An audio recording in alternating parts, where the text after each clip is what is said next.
Avant de commencer l'histoire, dites-nous d'où vous nous regardez en laissant un commentaire ci-dessous.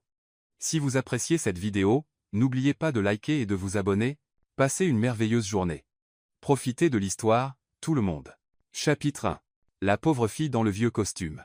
Clara Bennett se tenait devant la tour de verre scintillante de Sterling Corp, avec l'impression d'avoir accidentellement marché sur le plateau d'un film de science-fiction. 50 étages, chacun un rappel qu'elle n'avait pas sa place ici.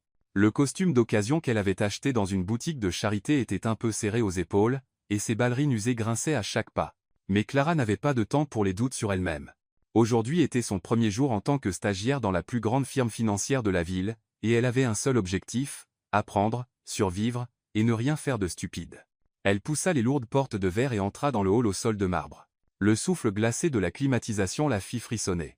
Un groupe d'employés en costumes élégants et coûteux passa près d'elle, la regardant avec un mélange de curiosité et de dédain. Clara força un sourire, mais une femme blonde en robe moulante murmura à un collègue, qui l'a laissée entrer ici, on dirait qu'elle sort tout juste d'une friperie. Clara serra plus fort son dossier fin et se dit, tu n'as pas besoin qu'il t'aime. Tu as juste besoin de bien faire ton travail. Le bureau de la réception était large comme une scène de théâtre, et la femme derrière ressemblait à une couverture de Vogue. Nom ? Demanda-t-elle elle sans lever les yeux. Clara Bennett, nouvelle stagiaire, département juridique. La réceptionniste tapa sur son clavier et fronça les sourcils. Oh, vous êtes la remplaçante. Ça figure, ils sont si en sous-effectif qu'ils prennent n'importe qui. Elle fit glisser un badge employé sur le comptoir. Étage 42. Ne perdez pas le badge, et ne vous égarez pas. Clara hocha la tête, ignorant le ton sarcastique. Elle entra dans l'ascenseur, se serrant dans un coin pendant que les autres discutaient action et yacht. Quand les portes s'ouvrirent au 42e étage, elle heurta presque un type en costume gris tenant un gobelet Starbucks. Fais attention, grogna-t-il, puis il la jaugea de haut en bas. Qui êtes-vous ? Livraison ? Stagiaire, répondit Clara, voix calme mais yeux aiguisés comme des lames. Département juridique. Il haussa les épaules, et s'éloigna. Clara soupire. Premier jour, et elle était déjà la punchline de quelqu'un. Parfait.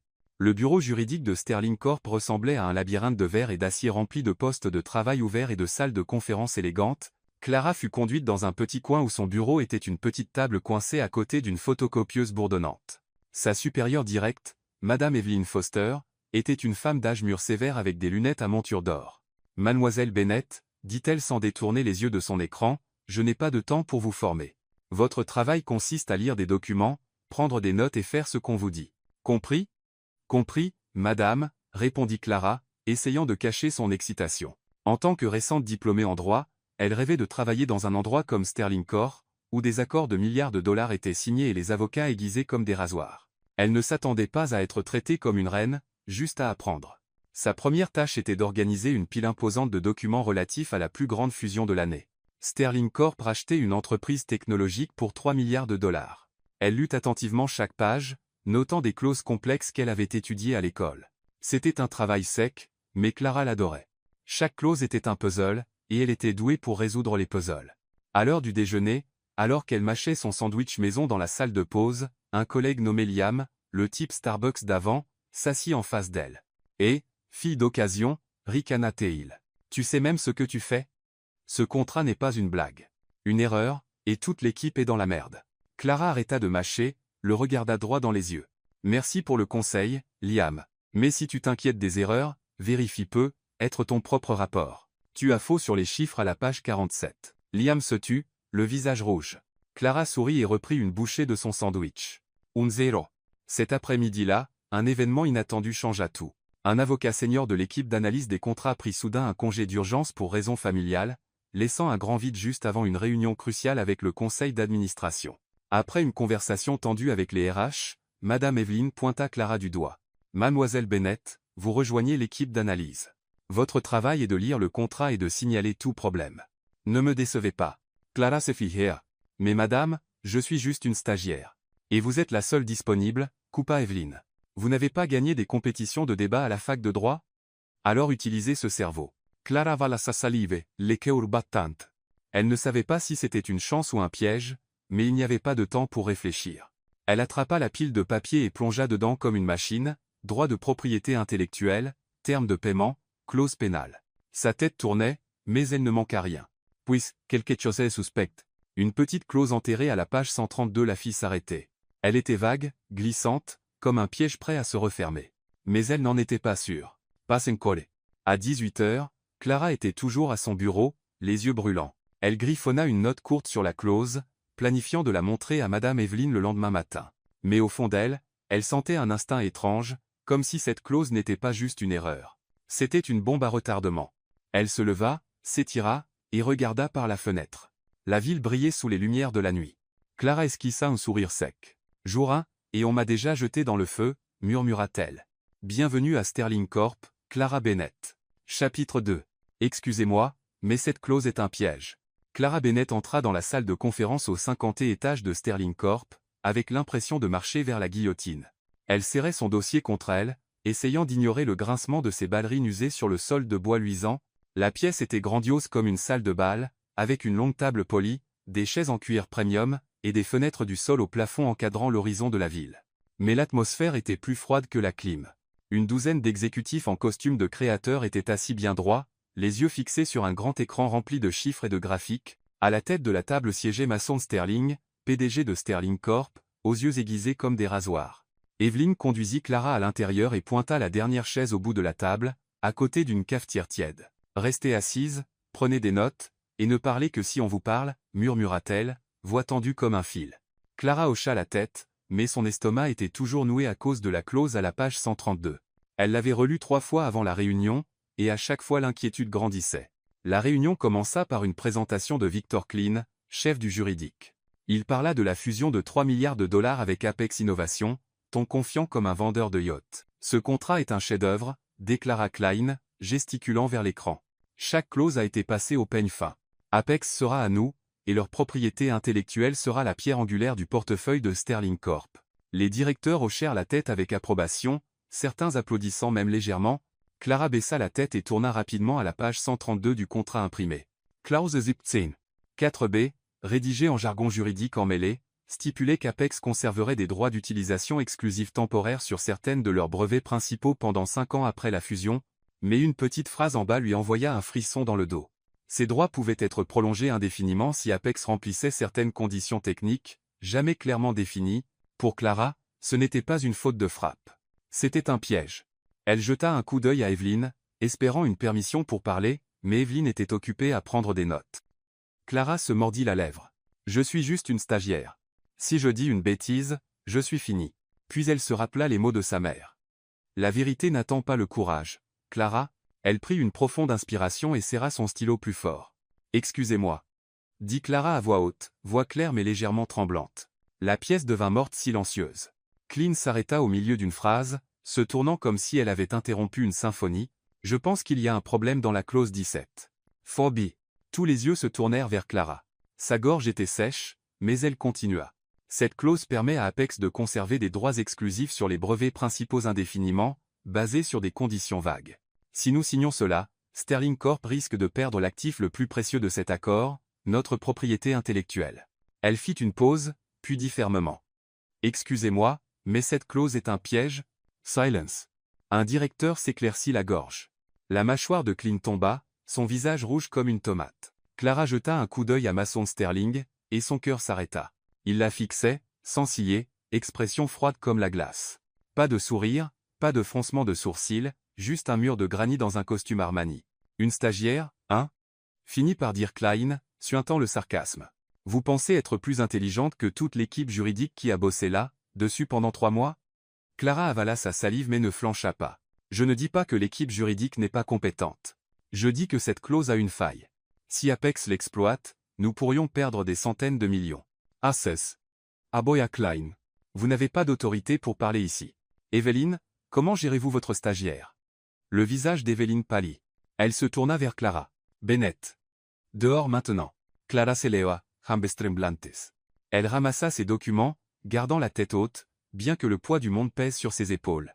En passant près de Mason, elle sentit ses yeux toujours sur elle, mais cette fois il y avait autre chose dans son regard. De la curiosité, ou juste son imagination? La porte claqua derrière elle. Clara se tint seule dans le couloir, cœur battant. « Qu'est-ce que je viens de faire ?» murmura-t-elle. Elle s'imagina licenciée, escortée hors de Sterling Corp après seulement 2 jours. Mais au fond d'elle, elle savait qu'elle n'avait pas tort. Cette clause était une bombe à retardement, et elle ne pouvait pas prétendre ne pas l'avoir vue.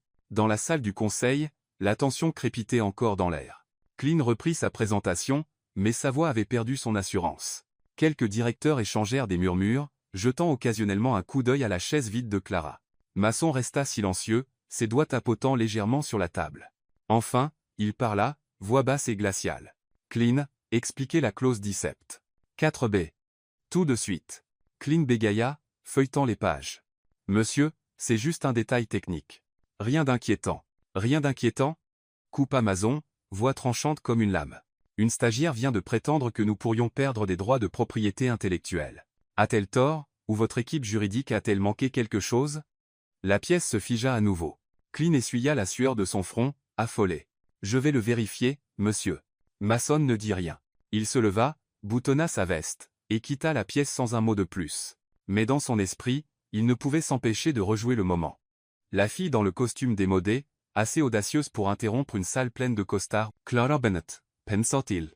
Soit elle est un génie, soit la personne la plus stupide que j'ai jamais rencontrée. Chapitre 3. Phaseuse de trousse ou âme courageuse? Clara Bennett était assise à son petit bureau à côté de la photocopieuse, les yeux rivés sur son écran d'ordinateur, bien que son esprit soit à des kilomètres. 2 jours s'étaient écoulés depuis la réunion fatidique au 50e étage, et elle n'avait toujours pas été convoquée au RH pour un licenciement officiel. Cela, d'une manière étrange, était encore plus terrifiant. Chaque pas dans le couloir la faisait sursauter, s'attendant à moitié à ce qu'Evelyn apparaisse et porte le coup final à sa carrière éphémère chez Sterling Corp. À quoi je pensais? Marmonna-t-elle, tapotant nerveusement ses doigts sur le bureau, interrompre le chef du juridique devant le PDG. J'ai probablement battu le record de stupidité de l'année. Ses collègues n'aidaient pas ses nerfs. Liam, le type Starbucks, avait déjà répandu l'histoire de la stagiaire téméraire sur tout le 42 étages. À chaque fois qu'il passait près de son bureau, il ricana. Toujours en vie, fille d'occasion?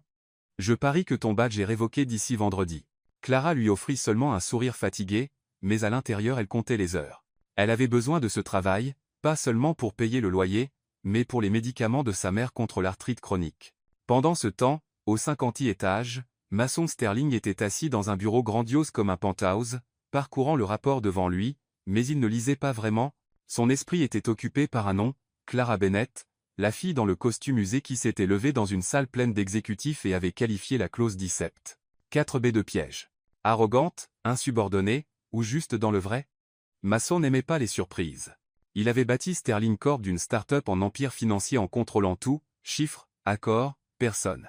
Mais Clara Bennett était une variable qu'il n'avait pas prévue. Ethan, dit Masson d'une voix basse. Son assistant apparut presque instantanément, tablette en main. Trouvez tout sur Clara Bennett, stagiaire, département juridique. Je veux un rapport complet. Ethan haussa un sourcil mais ne posa pas de question. Oui, monsieur. Pour quand? Demain matin, répondit Masson, yeux toujours fixés sur la fenêtre. Il ne le dit pas à voix haute, mais au fond de lui il était intrigué. Qui était cette fille assez audacieuse pour défier tout son système? Le lendemain matin, Ethan posa un dossier fin sur le bureau de Masson. Clara Bennett, 24 ans. Diplômée d'une école de droit public avec bourse intégrale. Gagné 3 championnats nationaux de débat. Représentante étudiante au conseil universitaire. Pas de présence sur les réseaux sociaux.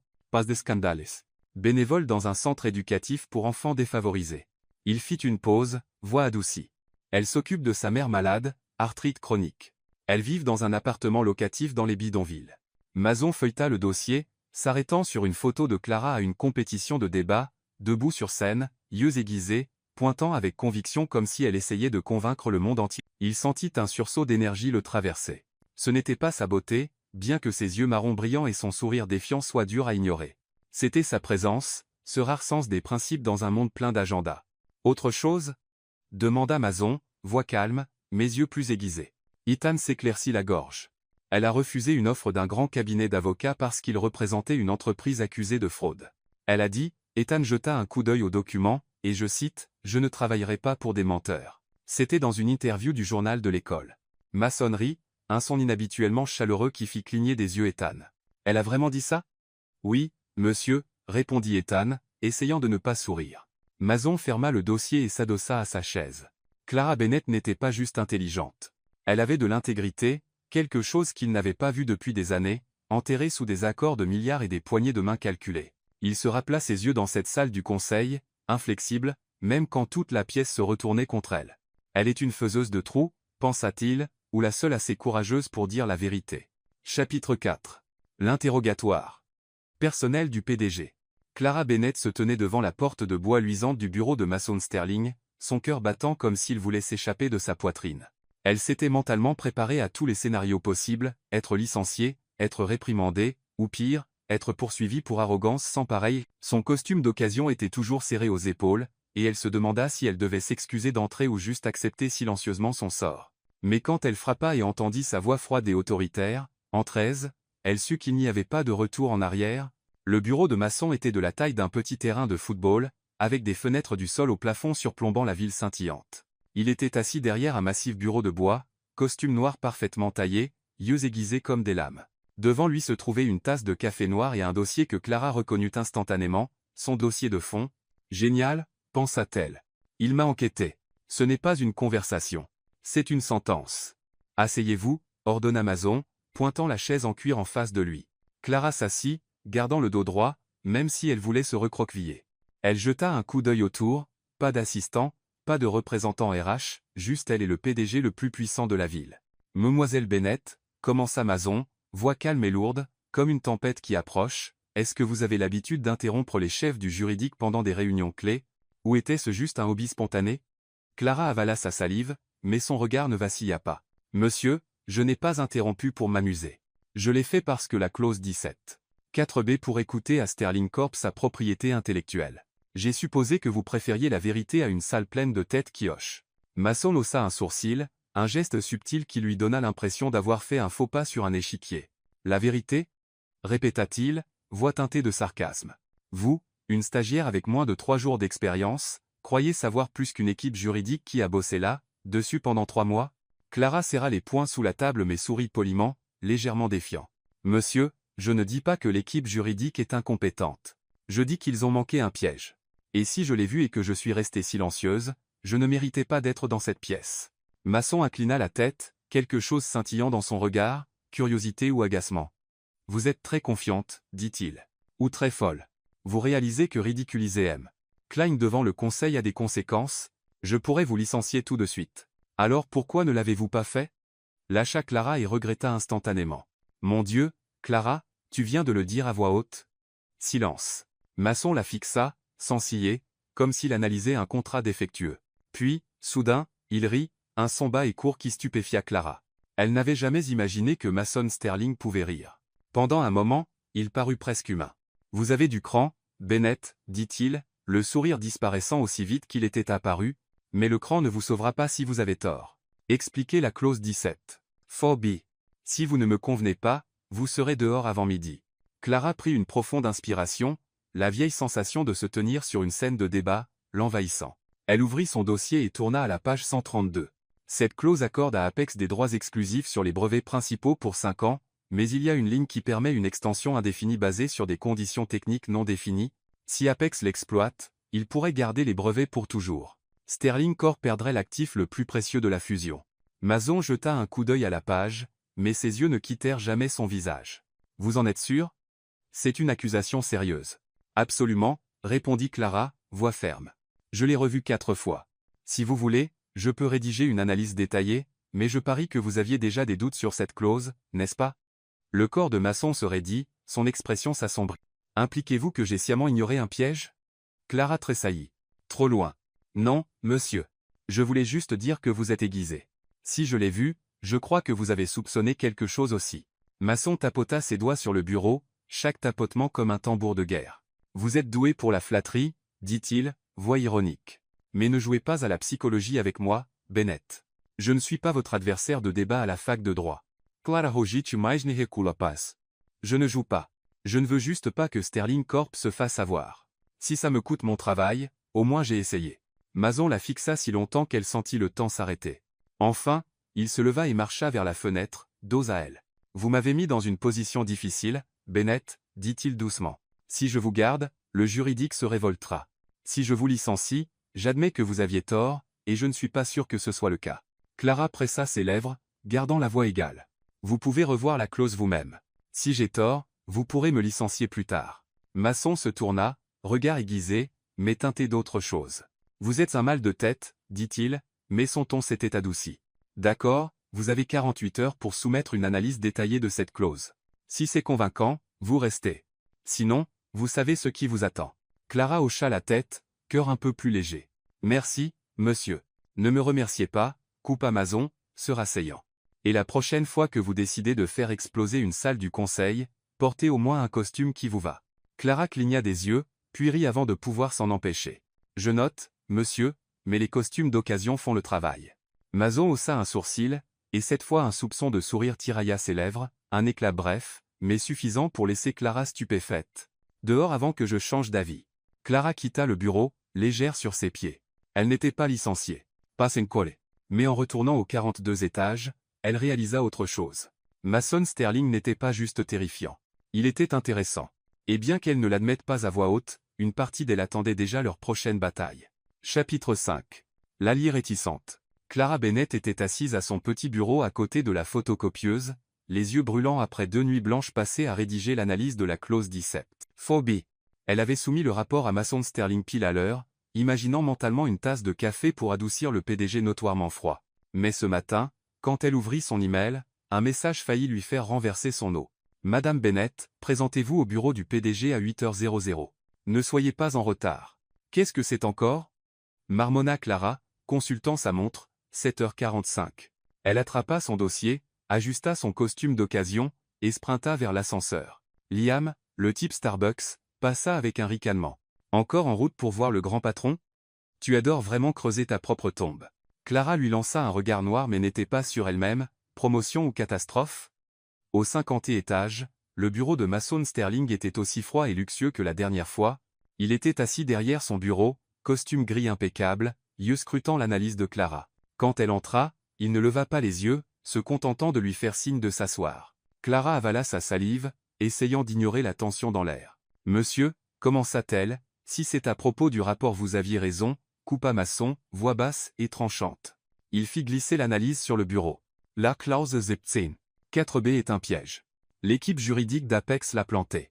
Si vous n'aviez pas parlé, Sterling Corp aurait pu perdre des centaines de millions. Clara cligna des yeux, stupéfaite. Donc, je ne suis pas licencié?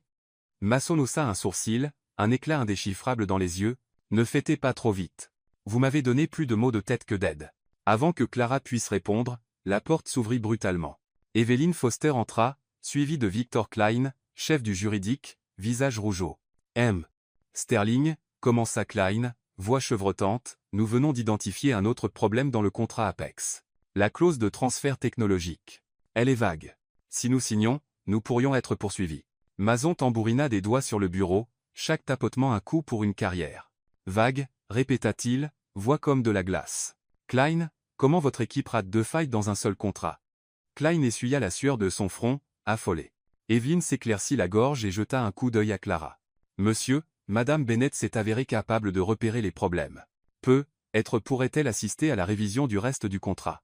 La bouche de Clara s'ouvrit, mais Mason parla en premier. Bennett, une stagiaire? Il se tourna vers elle, yeux emplis de scepticisme et d'autres choses. Pensez-vous être à la hauteur, Bennett? Clara serra les poings sous la table, cœur battant. C'était soit une opportunité en or, soit un piège.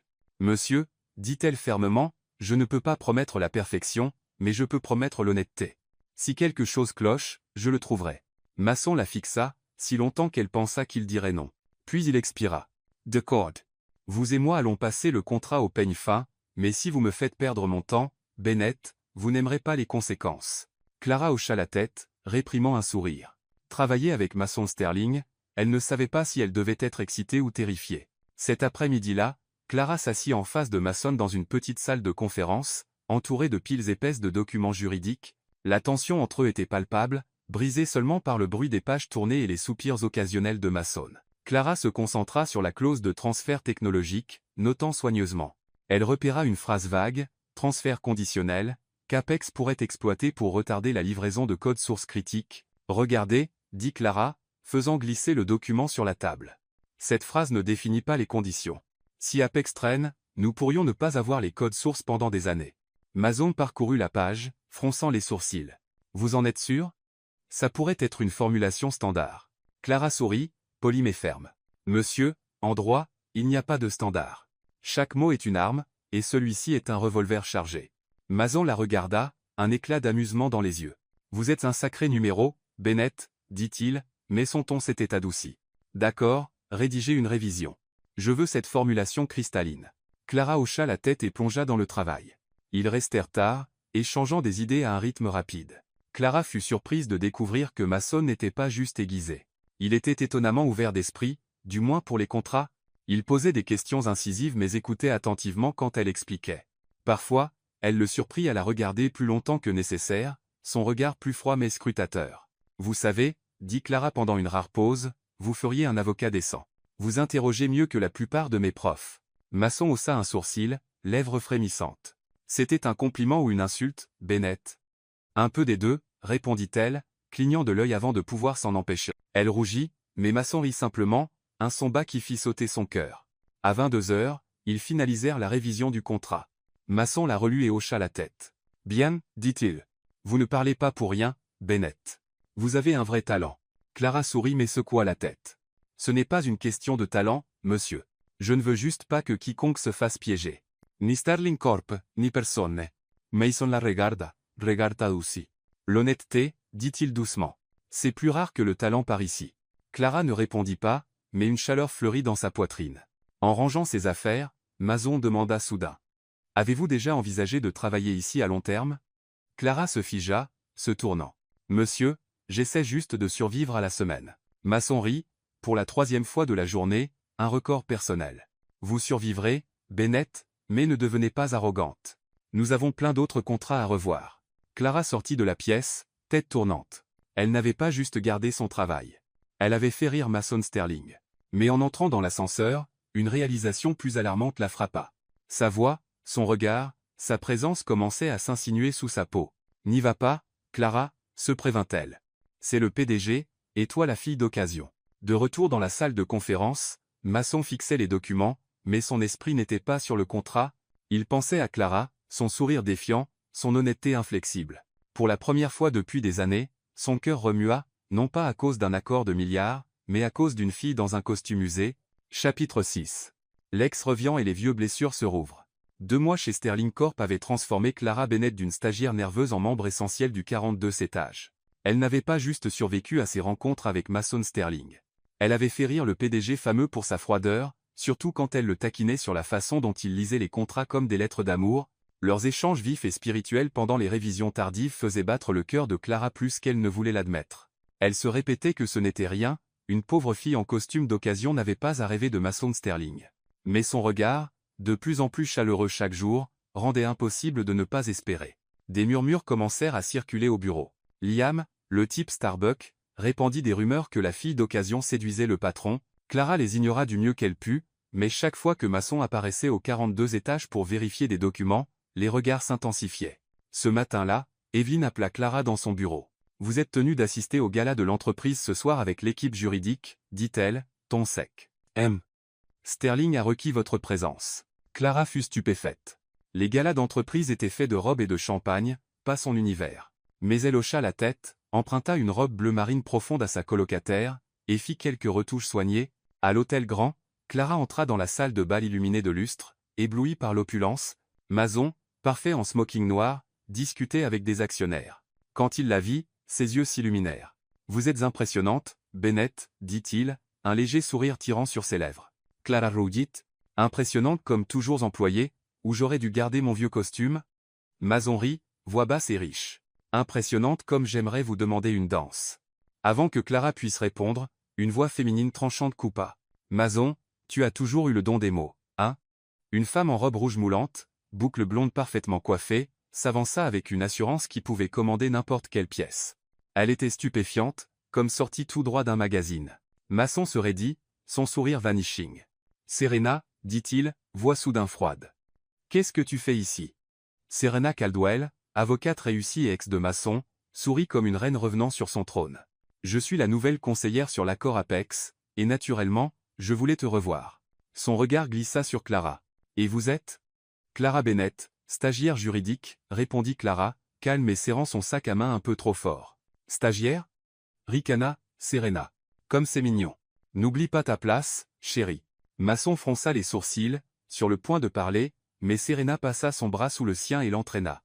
Clara resta là, poitrine serrée. Elle regarda Serena, si polie, si confiante, et se demanda ce qu'elle avait bien pu penser. Le lendemain, Serena fut officiellement nommée conseillère juridique senior, et elle ne perdit pas de temps pour cibler Clara. Pendant une réunion, elle déversa une pile de documents sur le bureau de Clara. « Tu es la star montante, hein? Voyons combien de temps tu brilles. J'ai besoin de sa revue en 24 heures. » Clara travailla jusqu'à 3 heures du matin pour finir, seulement pour que Serena égare accidentellement le rapport. Evelyne réprimanda Clara sévèrement pour irresponsabilité. Les choses empirèrent quand Serena commença à répandre des rumeurs que Clara gardait son travail grâce à une relation douteuse avec Mason. Les murmures au 42 étage s'aiguisèrent comme des couteaux. Liam ricana. « Tu penses que t'accrocher au bras de Mason c'est une victoire? Serena va te dévorer toute crue. » Le point de rupture vint la semaine suivante. Un document interne confidentiel lié à l'accord Apex fut divulgué en ligne, causant le chaos chez Sterling Corp. Lors d'une réunion d'urgence du conseil, Serena se tint confiante devant les directeurs. « J'ai trouvé un email envoyé depuis la station de travail de Madame Bennett, partageant le document en externe, annonça-t-elle, présentant une copie imprimée. Elle peut être stagiaire, mais elle avait clairement un mobile. » Clara sentit son cœur s'arrêter. « Je n'ai pas fait ça, dit-elle, voix tremblante. Je n'ai même pas d'autorisation pour ce document. » Serena haussa les épaules. « Dis ce que tu veux, mais les preuves parlent. Mason, tu ne peux pas laisser passer ça. » Clara se tourna vers Mason, désespérée pour l'homme qu'elle pensait la connaître. Ils avaient travaillé ensemble pendant 2 mois. Il connaissait son intégrité, mais Mason la regarda seulement, visage impassible. « Bennett, dit-il doucement, avez-vous autre chose à dire ?» Clara avala sa salive, retenant ses larmes. « Monsieur, je jure que je ne l'ai pas fait. Je ne trahirai jamais cette entreprise. Vous me connaissez. » Mason tapota ses doigts contre la table. Le silence s'étira. Enfin, il se tourna vers Evelyne. « Escortem les Bennett Roche. Les RH s'en occupent. » Le cœur de Clara se brisa. Evelyne la guida hors de la pièce. Le regard suffisant de Serena et le silence froid de Mason coupèrent plus profondément que des mots. Cet après-midi-là, Clara reçut un email des RH. Licenciement pour violation grave de confidentialité, pas d'audience, pas de chance d'expliquer, pas d'au revoir. El ranger sombureo, mainstream blantes. Liam passa et secoua la tête. « Je t'avais dit, tu ne peux pas battre Serena. » Clara ne répondit pas. Elle voulait juste sortir, loin des regards, de l'humiliation, du souvenir de Mason. En sortant de la tour scintillante de Sterling Corp, la ville brillait toujours de lumière, mais pour Clara, c'était tout l'obscurité. Elle pensa à sa mère, au rêve de devenir une avocate honnête, et à Mason, l'homme en qui elle avait eu confiance. Il ne m'a pas cru, pensa-t-elle alors qu'une larme coula sur sa joue. Elle n'avait pas démissionné. Elle avait été licenciée, piégée, abandonnée. Au 50e étage, Mason était assis à son bureau, fixant l'email de licenciement de Clara, mâchoire serrée, yeux voilés. Serena entra, souriante. « Tu as pris la bonne décision, Mason. Elle n'avait pas sa place ici. » Mason ne répondit pas. Il revoyait encore les yeux de Clara, trahisse, blessée, suppliant. Une partie de lui doutait des preuves de Serena, mais elles semblaient si claires. Où avait-il eu tort? Quand Serena partit, Mason se posta à la fenêtre, malaise rongeant ses entrailles. Pour la première fois depuis des années, il ne ressentait pas l'euphorie d'une victoire corporate. Au lieu de cela, c'était comme s'il avait perdu la seule chose qui comptait vraiment. Chapitre 7. Clara disparaît et Mason se défait. 3 semaines s'étaient écoulées depuis le licenciement de Clara Bennett de Sterling Corp, et Mason Sterling n'était plus lui-même. En surface, il restait le PDG impeccablement vêtu et composé, mais ceux qui lui étaient proches remarquaient les fissures. Il parlait moins. Son regard dérivait plus souvent, et les rares sourires qui échappaient quand Clara le taquinait sur la lecture des contrats comme des poèmes d'amour avaient complètement disparu. Chaque nuit, Mason était tentée par l'image de ses yeux, rougis, voix tremblante alors qu'elle jurait son innocence lors de cette réunion fatidique. Il avait essayé de se convaincre qu'il avait pris la bonne décision, que les preuves présentées par Serena Caldwell, un email de l'ordinateur de Clara divulguant des documents internes, étaient irréfutables. Mais chaque fois qu'il revoyait l'expression trahie de Clara dans son esprit, une fissure s'approfondissait dans la forteresse qu'il avait bâtie autour de son contrôle. Il la manquait désespérément. Pendant ce temps, Sterling Corp dérapait. La fuite de documents avait ébranlé la confiance des investisseurs. Les tabloïds se repaissaient du scandale, et la fusion de 3 milliards de dollars avec Apex Innovation était au bord de l'effondrement. Serena, maintenant conseillère juridique senior, faisait semblant de gérer les retombées. Mais, les instincts de Mason se mirent à hurler. Elle était trop polie, trop suffisante, juste comme il y a 4 ans quand elle l'avait trahi pour un poste bien payé chez un concurrent. Ce matin-là, Ethan, son assistant personnel, entra dans le bureau de Mason l'air tendu. « Monsieur, l'équipe IT a trouvé une nouvelle piste d'email divulguée. Il ne venait pas de Madame Bennett. Il venait de Madame Caldwell, dit-il, posant un dossier sur le bureau de Mason. Ils ont tout tracé. L'email piégeant Madame Bennett était fabriqué. Caldwell a utilisé son accès pour planter les preuves, et elle a envoyé des données confidentielles Apex à un concurrent, probablement pour gain personnel. Mason feuilleta les documents, mâchoire crispée. Ligne après ligne le confirmait. Serena n'avait pas juste piégé Clara, elle avait délibérément saboté Sterling Corp. Un email détaillait même son plan pour retarder les transferts technologiques afin qu'Apex garde les brevets principaux, la faille même que Clara avait signalée, sa vision s'assombrite. Serena ne l'avait pas juste trahi à nouveau. Elle avait détruit la seule personne qui avait osé dire la vérité. Faites venir le juridique en salle de conférence, dit Mason, voix comme de la glace. Nous tenons une conférence de presse cet après-midi. Monsieur, à propos de Madame Bennett. Les RH disent qu'elle a quitté la ville juste après son licenciement. Son appartement est vide. Personne ne sait où elle est allée. Mason se comme s'il venait de recevoir un coup dans le ventre. Quitter la ville? Répéta-t-il d'une voix rauque. 3 semaines. Elle était partie depuis 3 semaines, et il n'avait rien fait d'autre que croire un mensonge. Trouvez-la, dit-il, voix basse mais résolue. Fouillez partout, son école, centre de bénévolat, hôpitaux. Je me fiche de ce que ça coûte. Ethan hocha la tête et se précipita dehors. Mason convoqua l'équipe juridique. Serena entra confiante, mais ses yeux papillonnèrent nerveusement en voyant le dossier sur la table. Mason, quelle urgence? Demanda T.L. doucement. Il lui envoya le dossier. Expliquez, dit-il, chaque syllabe comme une balle. Pourquoi avez-vous forgé un email pour piéger Clara Bennett? Pourquoi avez-vous divulgué des informations confidentielles à notre concurrent? Serena pâlit mais essaya de se reprendre. Mason, tu comprends mal. Je protégeais l'entreprise. Assez, claqua Mason, se levant. La pièce devint silencieuse. Tu m'as trahi il y a 4 ans, Serena. Je t'ai pardonné. Mais ça, il pointa le dossier, tu n'as pas juste endommagé Sterling Corp. Tu as détruit une personne innocente. Clara Bennett nous avait averti du piège dans ce contrat, et tu l'as remerciée en la faisant porter le chapeau. Serena ouvrit la bouche, voix tremblante. Tu n'as pas de preuves solides. Les preuves sont là, aboya Mason, claquant le dossier. Tout est fini. Il se tourna vers Evelyn. Retirez Mademoiselle Caldwell de tous les projets. Les RH la licencient immédiatement. Serena paniqua. Mason, tu ne peux pas. Je suis la meilleure que tu aies. Non, dit-il, voix tranchante comme une lame. La meilleure était la femme que tu as fait fuir. Dit Ross. Tandis que Serena était escortée dehors, la rage de Mason céda à la culpabilité, il avait laissé Clara prendre la chute. Il l'avait vue partir, dévastée et seule. Il pensa à son sourire défiant, à l'étincelle dans ses yeux quand elle plaisantait qu'il était le pire avocat sur terre. Sa poitrine se serra. Il n'avait pas juste fait une erreur.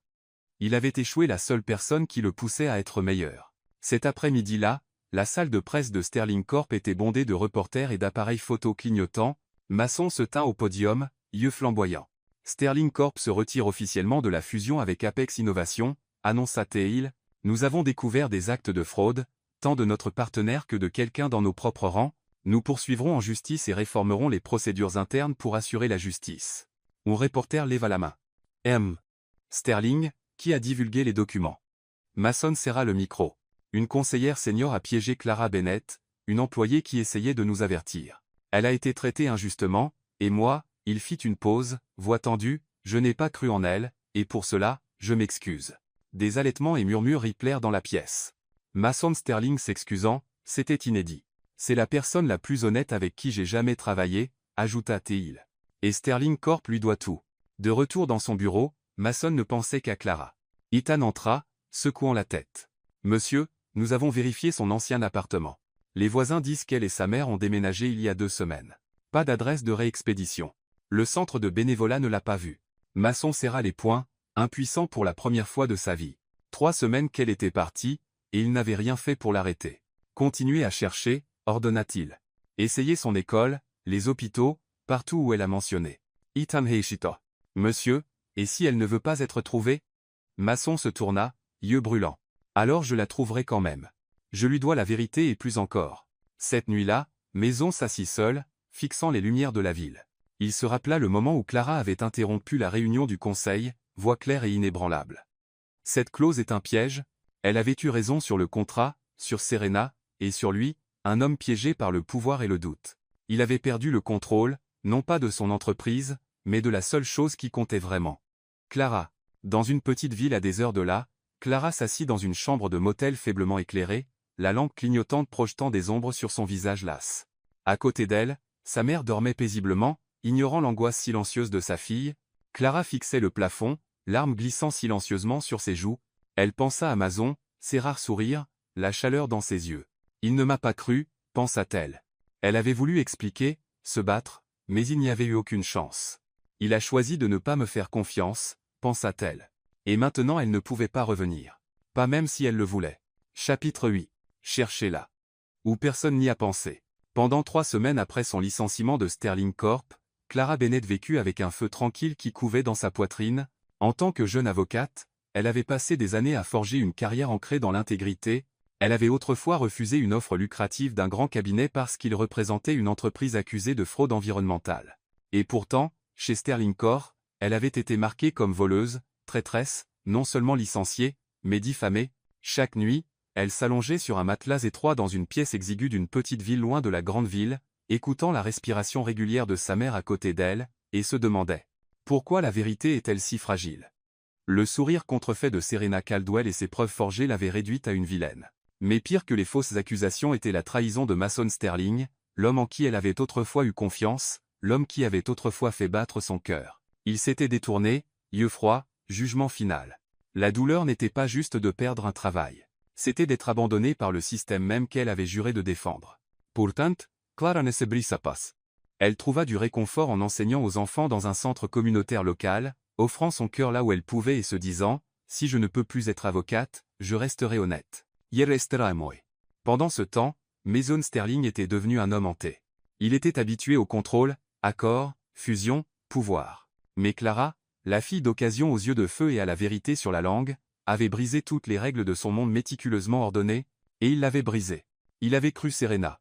Il avait renvoyé Clara. Et maintenant chaque jour sans elle était un rappel de la plus grave erreur de sa vie. Son équipe fouilla la ville. Son ancien appartement, l'hôpital où sa mère avait été soignée, le centre de bénévolat où elle travaillait autrefois. Rien. Les voisins dirent que Clara et sa mère avaient disparu des jours après son licenciement. Pas d'adresse de réexpédition, pas de traces. Mason était presque sans espoir, quand Ethan, son assistant, trouva une piste ténue. Un centre éducatif communautaire en banlieue, dit Ethan, posant un dossier, elle y faisait du bénévolat à l'école. Elle l'a mentionné une fois dans une vieille interview. Mason n'hésita pas. Il annula ses réunions et conduisit 2 heures à travers des champs étendus jusqu'à une petite ville tranquille. Le centre était un bâtiment bas blanc avec de la peinture écaillée et un terrain de jeu envahi de mauvaises herbes. Quand Mason sortit de sa Bentley luisante, les enfants arrêtèrent leur match de foot pour le fixer. Un garçon cria « Monsieur, vous êtes perdu ? C'est pas un café ici. » Mason offrit un faible sourire, rare ces jours-ci. « Je cherche Clara Bennett, dit-il, voix basse mais ferme. Elle est ici ?» Le garçon haussa les épaules, pointant le bâtiment. « Elle enseigne dedans, mais fais gaffe. Elle n'aime pas les étrangers. » Le cœur de Mason battit plus fort qu'il ne l'avait fait depuis des années. Il entra dans le bâtiment et trouva une petite classe bondée. Clara se tenait devant un tableau blanc, vêtue simplement d'une chemise boutonnée et d'un gant, cheveux attachés.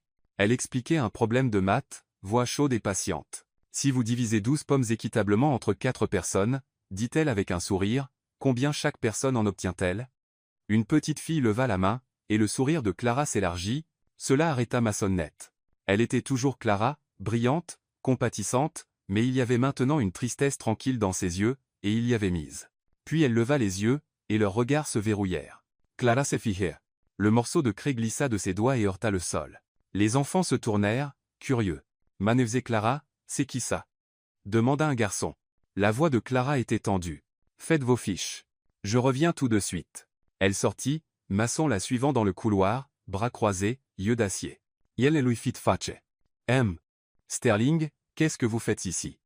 Mason inspira profondément, se stabilisant. « J'ai besoin de te parler de ce qui s'est passé. » « Il n'y a rien à dire, » le coupa-t-elle, voix tremblante. « J'ai été piégée. J'ai été licenciée. Et vous ne m'avez pas cru.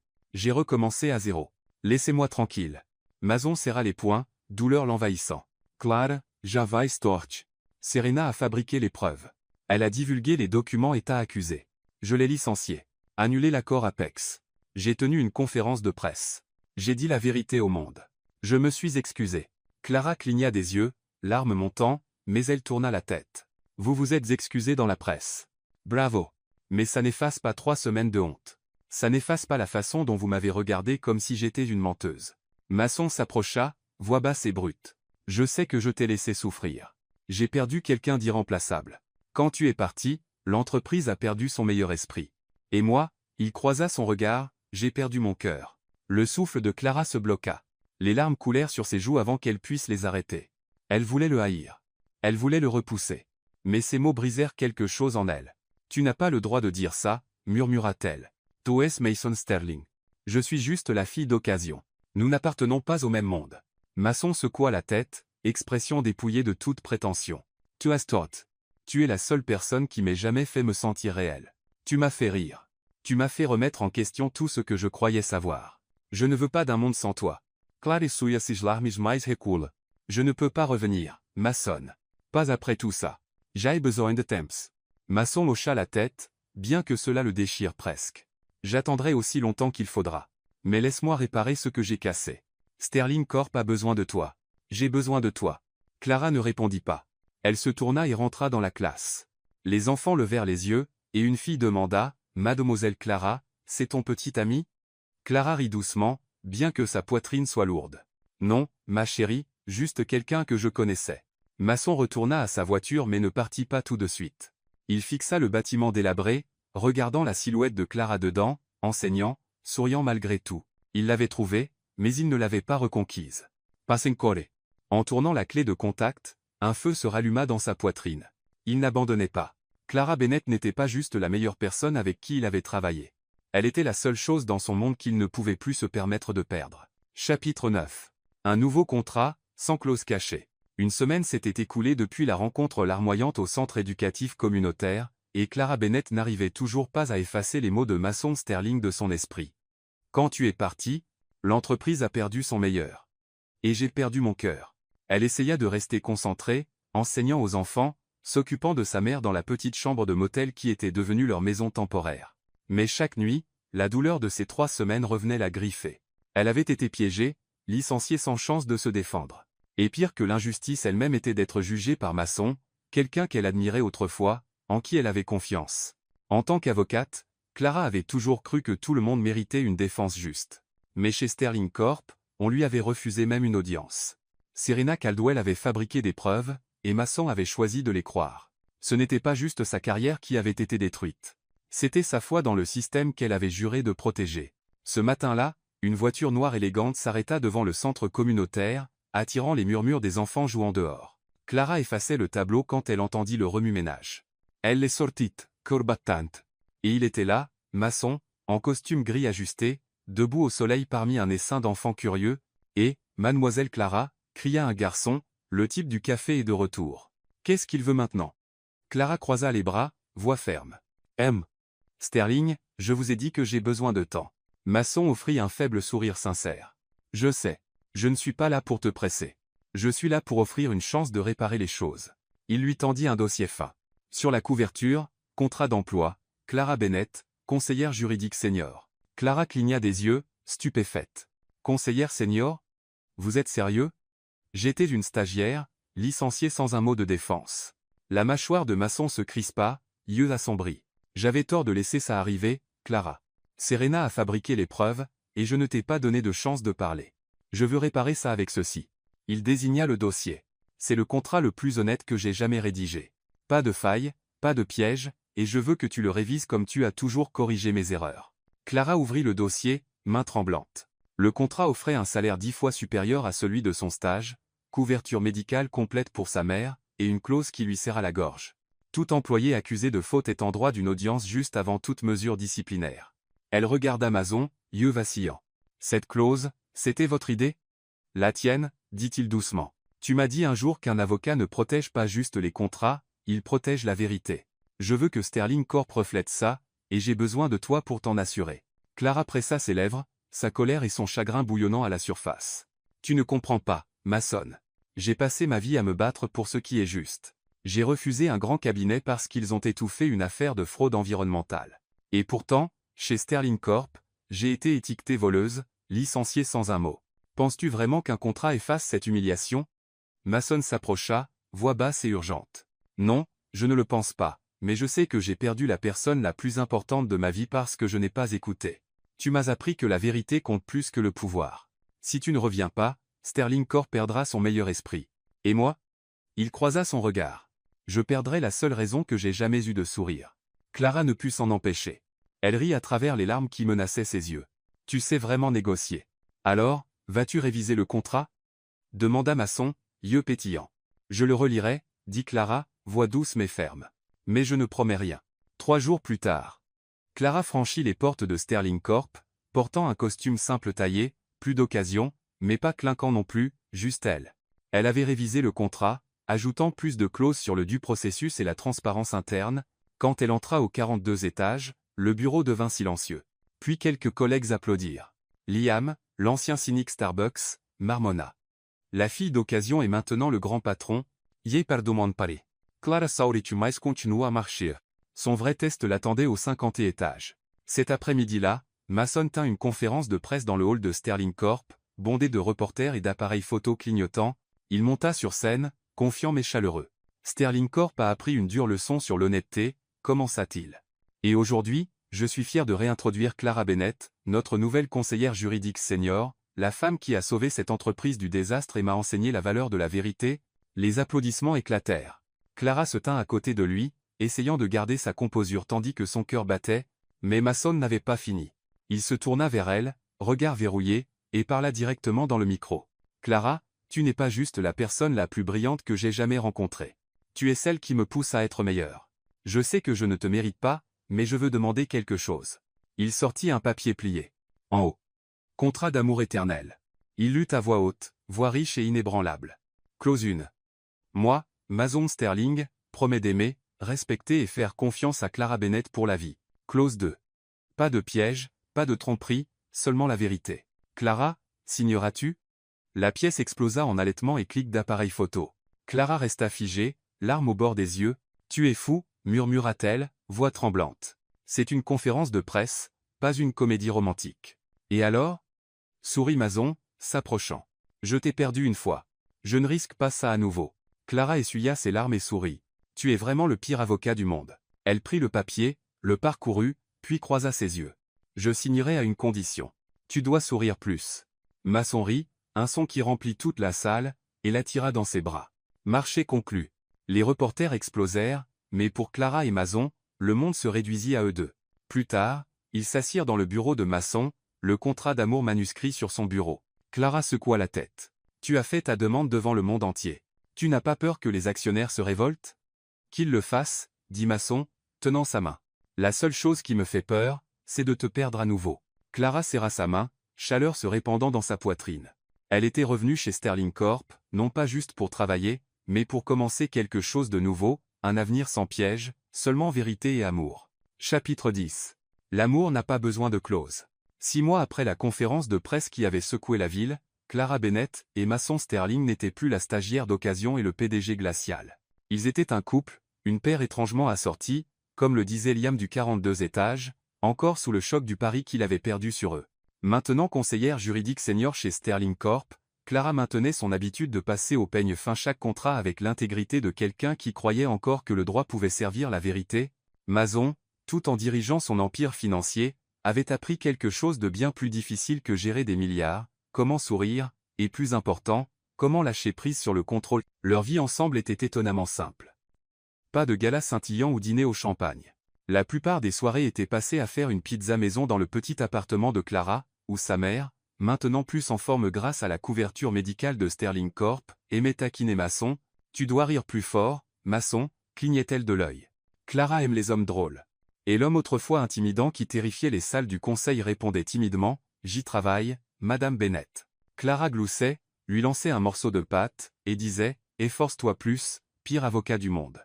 Des moments comme ceux faisaient réaliser à Masson qu'il avait changé. Il pensait autrefois que l'amour était comme un contrat, nécessitant clause, signature, contrôle. Mais Clara lui avait enseigné que l'amour est une question de confiance, d'embrasser ce qu'on ne peut pas toujours définir. Elle portait toujours des chemises boutonnées simples au travail, se disputait encore avec lui sur des clauses lors de débats tardifs, le faisait encore rire avec son esprit vif.